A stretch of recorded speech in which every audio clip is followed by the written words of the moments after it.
just 1 point separating the Conservatives and the Liberals. This is a significant shift that we have seen over the past 6 weeks. If you go back a month ago, it was a 16-point gap between the Conservatives and the Liberals. The last round of polling was at about 2.5 points. We are seeing a tightening in the race, but there are a couple crucial caveats in this. First off, the polling stopped on March 7th. That was prior to Mark Carney officially becoming the Liberal leader. How that change, and eventually Prime Minister, how that change impacts the polling is one thing to watch, especially given, as you were just talking about with Scott, the impact of these Trump tariffs. That has become the top polling issue, according to Nanos. For Canadians, jobs is a close second because those two are so tied together, and the response to that has become a key defining factor, not just of the Liberal leadership race, but of politics in Ottawa as we turn our eyes to a potential national election as well.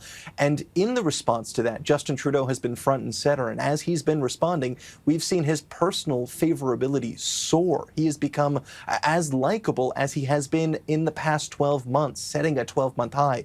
That response is really quite telling.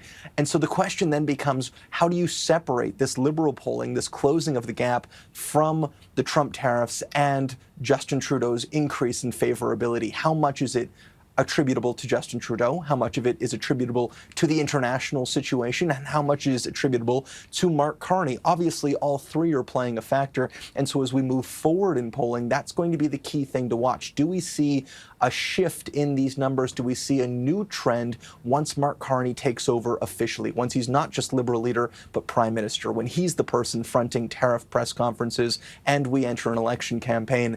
How does this start to switch? That's the thing that most people are going to be looking for. Certainly if if you're a Conservative strategist, that's what I would be watching. Is this being driven by Mr. Carney or by Mr. Trudeau?